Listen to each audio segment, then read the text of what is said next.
साथियों नमस्कार, मैं आशीष और आप देख रहे हैं निष्पक्ष दर्पण न्यूज। अभी हमारे कैमरे की फ्रेम में वही महिला है जिसकी वीडियो न्यूज खबर तमाम सोशल मीडिया के माध्यम से लगातार आज मेरे ख्याल से 5वां-6वां दिन है लगातार चल रहा है। ये महिला रायबरेली से चलकर जौनपुर पहुंचती है और बहुत मायूसी के साथ किसी प्रकार इस अधरौड़ा गाँव में आती है और इनका कहना है कि इनके इसी गांव से जहां ये मौजूद है इसी घर से एक व्यक्ति जिसका नाम मिथलेश कुमार बताया जाता है, कहीं इनसे मिलता जुलता है, इनके पति का साथी था, ये मिथलेश को कार्डिंग है और इनका कहना है कि रॉन्ग नंबर से बात की शुरुआत हुई थी। प्रेम हो जाता है और प्रेम होने के बाद वो उनको काफ़ी झांसा देता है और इनके साथ रहने के लिए पहुँचती है तो काफ़ी ज़्यादा विवाद होता है। उसके आपने क्लिप खबर सोशल मीडिया के माध्यम से देखी होगी। मैं अभी इसी सभी तमाम बातों की चर्चाएं इस महिला के साथ करूँगा कि प्रेम प्रसंग की शुरुआत कहाँ से होती है कि मामला यहाँ तक पहुँच चुका है। क्या नाम है आपका? सवाल ये उठता है कि क्या हमें थाना जगतपुर गरीबी से जो जातिवाद की गालियां दी जाती थी उससे आजादी मिली? क्या इन तमाम सारे मुद्दों से हमें आजादी मिली? सारे बातों के जानने के लिए हम पहुंचे हैं जौनपुर जिले के अधरौड़ा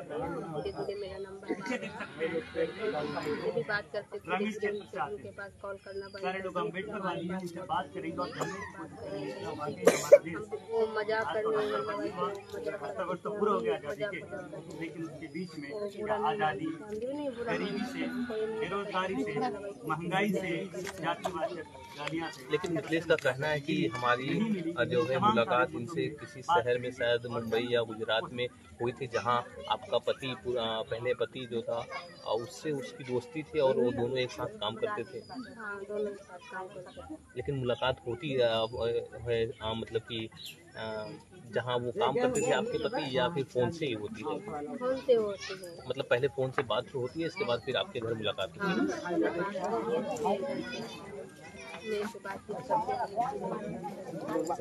तो जब आपसे बातचीत करते हैं तो आपने कभी ये नकारने का प्रयास नहीं किया कि मैं आपसे बातचीत नहीं करना चाहती हूँ, मेरे पास खुद मेरा पति है और मुझे हर एक चीज़, खाने पीने की चीज़ें, रहने की हर एक व्यवस्था है कि मुझे आपकी जरूरत नहीं है, ऐसा आपने नहीं किया? लेकिन एक बार निकाल देते हैं,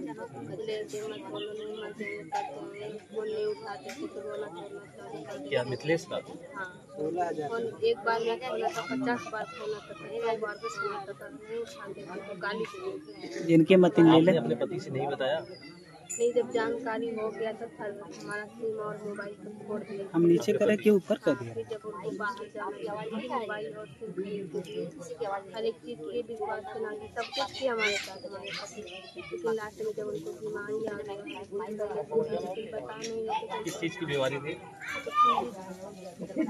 पता नहीं, जब इसको ज़्यादा लाचार हो गए तभी बताएंगे कि हमको इस चीज़ की बीमारी का दवाई शुरू हो गया, किलो बच्चे बोले कि चलो ठीक है कोई बात नहीं, तुम्हारा साथ देने आए हैं, पूरी ज़िंदगी तुम्हारा साथ देंगे, कहीं पे भी रहो तुम तुमको अपना ही बनाएंगे। तो आपके जो पहले पति थे वो तो शादी हुई थी, तो क्या आपने लव मैरिज किया था, कोर्ट मैरिज किया था या परिवार की मर्जी से ये शादी?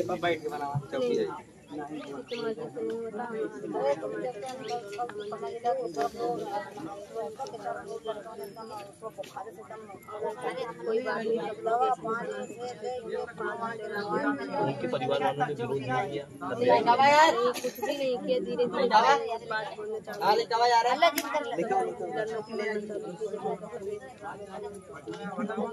कोई साथ नहीं दे रहा था, हम किसी न किसी का जान बचाएंगे।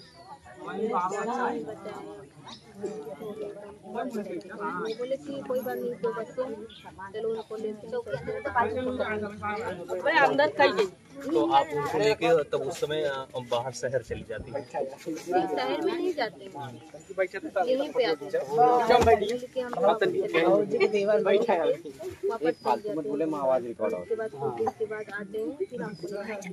मतलब कि जब आपके पति की तबीयत खराब होती है तो आपके घर वाले विरोध करते हैं कि दवा के लिए मतलब शायद उनके पास पैसे ना हो, इलाज ना करवाना चाहते हो, इसलिए वो विरोध करते हैं। तो फिर जब वो विरोध करते थे तो आपके पति आपके गांव में ही थे आप, या आपको लेके शहर कहीं चले जाते हैं दूर कमाने के लिए दवा करने? नहीं, शहर में नहीं जाते हैं, उस गाँव में रहते हैं। जब हल्का फुल्का ठीक हो जाते थे तो चले गए थे वापस जब चले गए बम्बई चले गए, तो वहाँ से जब हल्का फुल्का फिर तबीयत खराब हुई तो वापस फिर घर पे चले गए। तो उनकी कब और कहाँ डेथ होती है? फिर वहाँ पहले हम भी चले गए थे, चले गए लुधियाना में थे, ज़्यादा उनका बंद हो गया था, बंद हो गया, ना बोलते थे ना खाना खाते थे, तो उनको लिवा के हम लोग घर पे चले आए। घर पे चले आए, 1 महीना जिंदा थे गली पे, वहाँ से हम लोग यहाँ पे 7 जनवरी मतलब कौन सा साल रहा होगा, कुछ याद है? 1-2 साल अभी 7 जनवरी को। तो फिर इसके बाद मिथिलेश से फिर क्या बातचीत होती है आपकी? बातचीत होती 3-4 बार फिर गए हुए हमारे के पास 3-4 भी। हाँ। अच्छा, कुछ ऐसे खबरों में मिला था कि मिथिलेश आपके मायके जो है पकड़ा जाता है, मार भी खाता है? नहीं, मायके में नहीं पकड़ा गया था, ससुराल में हमारे पकड़े गए। हम मेरे हस्बैंड के घर पे पकड़े गए थे, तो बोले कि मरवा दिए, पिटवा दिए, हमारी इज्जत गंवा दी। हम बोले तुम्हारा इज्जत गया, हमारा इज्जत नहीं गया, तुमसे ज़्यादा मेरा, तुम लोग तो लड़का हो, कहीं भी कमा के खाओगे, कुछ भी करोगे, उसके लिए मतलब चले जाओ, हम बचेंगे, लोग हमको देखो, हमको बोलेंगे कोई बात नहीं, तुम कपड़ा भरो बैग में, बच्चे को तैयार करो, लेके चलो जाना।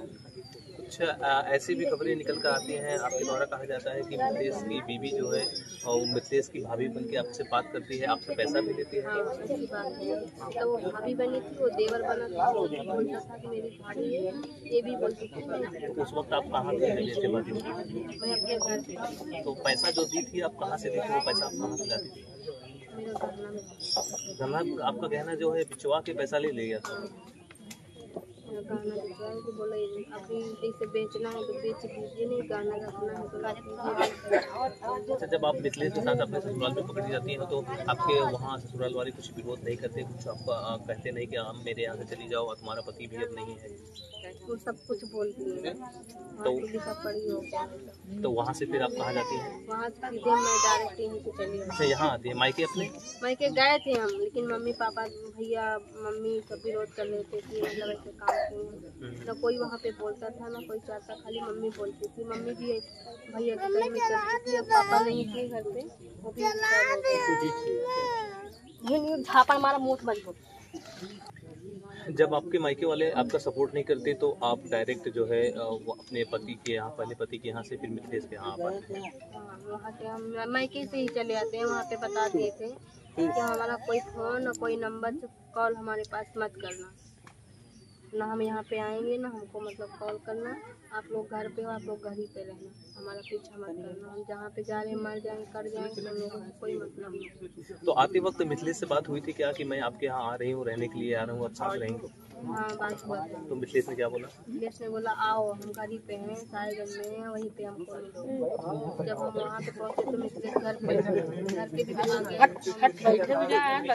घर से बोला मैं घर ही पे हूँ, बोले हम आ रहे हैं, आ गए हैं, आप हमको यहाँ से वापस।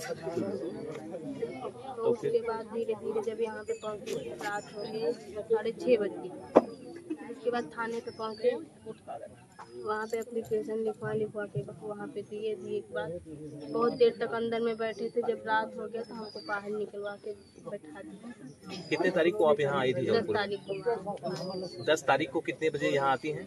6:30 बजे शाम को। तो फिर रात में कहाँ रहती हैं? रात पे हम रोड पे गुजारते थे। कौन सी जगह?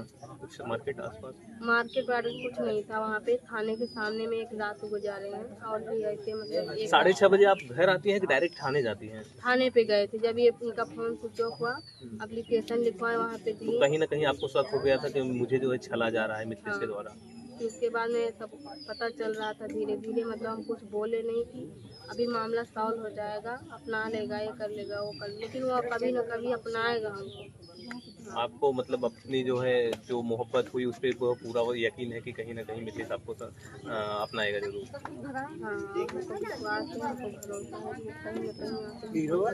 आपने एक बाइट में बोला है कि मिथिलेश से बात हुई थी, उसने बोला था कि जब मेरा फोन बंद हो जाए तब आप इस गांव में आना। तो क्या ऐसा लगता था कि मुझे क्या ऐसा तो नहीं कि ऐसा मिथिलेश चाहता हो आप यहाँ आओ, लेकिन जब मैं अपनी पत्नी से झगड़ा कर लूँ, पत्नी से विवाद कर लूँ, पत्नी मायके जो है पहली पत्नी चली जाए, तब आप आओ और आपके साथ रहा जाए, कुछ ऐसा तो नहीं लगता? ऐसा कुछ नहीं था। वो ऐसे बोले थे, थाने में बोले थे, हमारे गांव में जगतपुर में बोले थे कि मेरा फोन स्विच ऑफ हो जाएगा, तुम बताना या ना बताना, तुम डायरेक्ट हमारे घर पे आ जाओ। डेट वर्ड कुछ नहीं बताया थे? कुछ नहीं बताया, खाली फोन स्विच ऑफ हो जाएगा, तुम हमारे घर पे आ जाओ। 10 तारीख तो आपकी रात गुजर जाती है, 11 तारीख की फिर क्या होती है? 11 तारीख को हम यहाँ पे आ जाते हैं, रात भर यहीं पे गुजरते हैं। दिन में क्या कुछ होता है? मित्र से यहाँ रहता है कि नहीं रहता है? ताला नहीं था। नहीं था, ताला बंद था।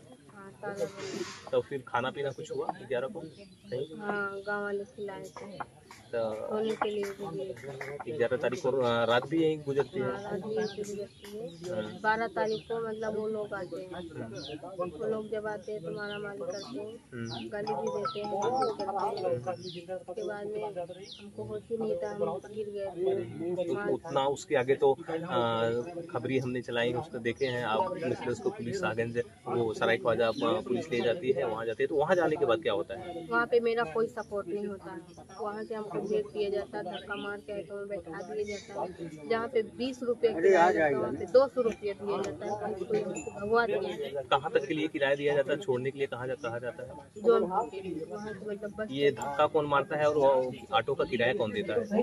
ये मतलब जो इसकी वाइफ जो मतलब मायके की एक प्रधानी आई थी, उस सीगा के मायके के प्रधान आई थी, प्रधान मतलब महिला थी, उसने जो है धक्का मार के जो है आपको ऑटो पे बैठा और उस ऑटो वाले को पैसा दिया। वो ऑटो वाले को पैसे दिए, वो धक्का मार के बैठाए, बच्चे को मतलब उल्टा सीधा बोल रही थी, बैठ रही। बच्चे भी मतलब डर के मारे बैठ रही थी। तो फिर वहाँ से आप कहाँ जाती हैं? वहाँ से आगे जाके हम उतर गए, हम बोले हमको नहीं जाना है, तो कट मर जाए वो चलेगा, लेकिन हम अपने गाँव में अपने घर पे नहीं जाना है। तो फिर रात कहाँ गुजारी आपने? कैसे रात वहीं पे गुजारे, इधर उधर रोड पे गए। कब? एक दुकान वाली भैया का दुकान था, उस दुकान पे मतलब बैठे थे, बारिश हो रहा था, भीग रहे थे। 13 तारीख को क्या होता है? 13 तारीख को यही होता है, वहाँ पे जब हमको नहीं समझ में आता है, हम सीधे वहाँ ऑफिस में जाने के लिए, हाँ, वहाँ पे जाने के लिए प्रयास करते हैं। पूछते पूछते हम गए, वहाँ पे मतलब महिला हमको जाने नहीं, बड़े तो फिर वहाँ से बाद आप क्या करते हैं? कहाँ जाते हैं 13 तारीख की रात?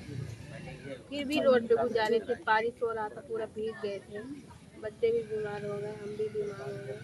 धीरे धीरे मतलब को आ रहे थे। अभी आप क्या चाहती हैं? गांव वाले तो आपका सपोर्ट तो कर रहे हैं मेरे ख्याल से, क्या क्या सपोर्ट? कपड़ा दिए, खाना दिए, सोने के लिए भी दे रहे हैं, रिसीव कर रहे हैं, बच्चों को भी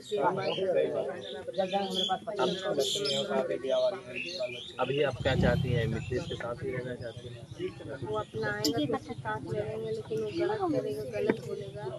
सुनने के लिए भी राजी हैं, करने के लिए भी राजी हैं, हर एक चीज़ से मतलब राजी हैं। 1 रुपया देगा तब वो चलेगा, 10 रुपया देगा तब वो चलेगा। साथियों, ये काजल प्रजापति हैं जो रायबरेली से चलकर जौनपुर आई हैं।